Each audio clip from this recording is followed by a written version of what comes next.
The fact is, Governor Hochul is charging the average New Yorker $2,500 more to drive into the city to go to work on an annual basis. And meanwhile, she's spending billions of dollars in taxpayer money on free housing, clothing, food, education, and healthcare for illegal immigrants. So if we want to talk about priorities, if we want to talk about investing in New York's outdated and antiquated infrastructure, we have to look at how New York is spending its money to begin with. That's Republican Congressman Mike Lawler taking a break from destroying the political hacks on CNN to give the pretend journalists on MSNBC a wake-up call about their beloved metropolis of corruption and crime, New York City. Welcome to Nerk News. I'm Nerkish, and it's truly amazing how quickly Democrats have ruined New York City since Giuliani was mayor. A city once known for its vibrancy and culture is now associated with crime, corruption, and astronomical cost of living. I mean, not only has the area become #1 in the country for citizens fleeing, but it's actively replacing those citizens with illegal immigrants. And its mayor has been indicted on federal corruption charges. So naturally, what does outspoken Democrat Governor Kathy Hochul decide to do? Institute a policy that makes it even more unbearable for the people crazy enough to stay there. So it begins.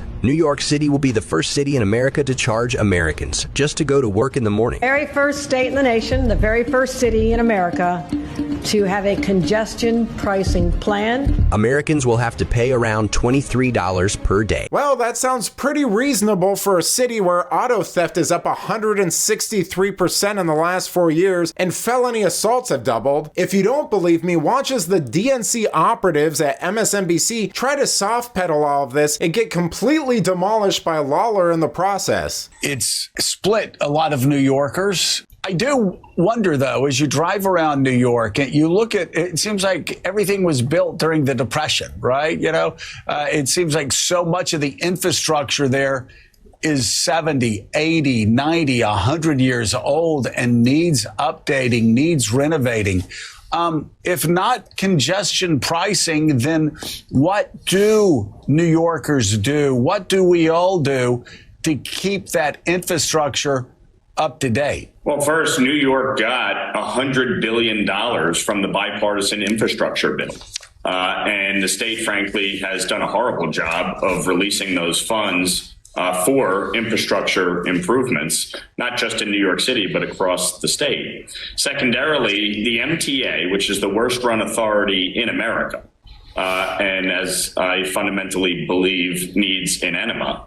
The fact is the MTA loses $700 million a year from people who refuse to pay to ride the subway. They jump the turnstile. They refuse to pay. And in fact, you just saw a video of two men jumping the turnstile moments before a man was pushed right in front of an oncoming subway car. Fortunately, he survived.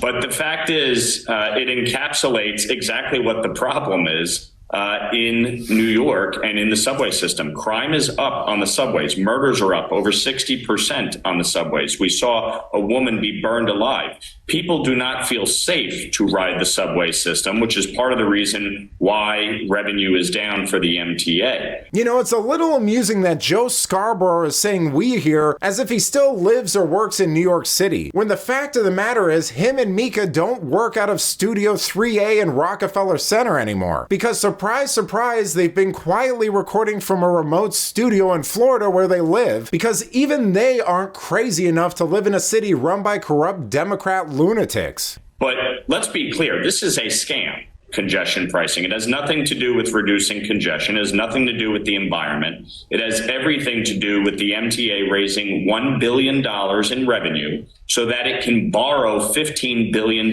more. This is an authority that is already tens of billions of dollars in debt and has individual borrowing authority. It needs to be completely overhauled. I absolutely agree there needs to be infrastructure upgrades, but this is a scam. They've increased state spending from $178 billion just 4 years ago to $239 billion, and now they need another $1 billion from hardworking commuters. Doesn't make a lot of sense, Joe. You know, this whole story is just filled with corruption and scams from top to bottom. From the lying governor to the corrupt mayor to the panel of establishment media puppets soft-pedaling Democrats' disastrous policies while recording from a remote studio 1,000 miles away because they wisely chose to flee from everything they're defending. It's just one more case of rules for thee and not for me from Democrats and their shills and legacy media. But let me know what you think. How do you feel about New York City? Can it be saved, or have Democrats ruined it beyond repair? Let me know in the comments, and if you enjoyed this video, please give it a like and subscribe to the channel. That stuff really does help us out. Until then, this has been Nerk News. Thanks for watching. Bye!